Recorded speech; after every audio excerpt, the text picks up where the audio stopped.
அன்பு உறவுகளே, எதை மணலில் எழுத வேண்டும், எதை கல்லில் செதுக்க வேண்டும் என்ற தெளிவு நமக்கு இருக்க வேண்டும். பாலைவனத்தில் இரு நண்பர்கள் நடந்து சென்றார்கள். எதை பற்றியோ பேச ஆரம்பித்தவர்கள் பின்பு அது விவாதமாக மாறி பெரும் சண்டையாகி நண்பனின் கன்னத்தில் ஒரு அறை அறைந்து விடுகிறான். அடி வாங்கியவன் மணல் மீது என் நண்பன் இன்று என்னை அடித்து விட்டான் என்று எழுதிவிட்டு எதுவும் பேசாமல் இருவரும் நடந்து செல்கிறார்கள். சிறிது தூரம் கடந்ததும் பாலைவன ஊற்றை கண்டார்கள். இருவரும் நடந்ததை மறந்து குளிக்க ஆரம்பித்தார்கள். திடீரென அடி வாங்கியவனின் காலை யாரோ இழுப்பது போன்ற உணர்வு. புதைக்குழியில் சிக்கிக் கொண்டான். அடித்தவன் தன்னுடைய நண்பனை பெரும் பாடுபட்டு புதைக்குழியில் இருந்து காப்பாற்றினான்.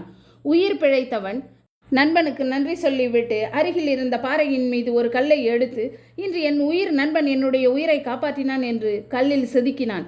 இதை பார்த்த நண்பன், உன்னை அடித்த போது அதை மணலில் எழுதினாய், காப்பாற்றிய பொழுது கல்லில் ஏன் எழுதுகிறாய் என்று கேட்டான். அதற்கு அந்த நண்பன், காயப்படுத்தியதை மணலில் எழுதினால் காற்று அடித்து அதை அழித்துவிடும், நல்லது செய்ததை கல்லில் செதுக்கினால் அது காலத்தை தாண்டி நிற்கும் என்றான். உண்மைதானே?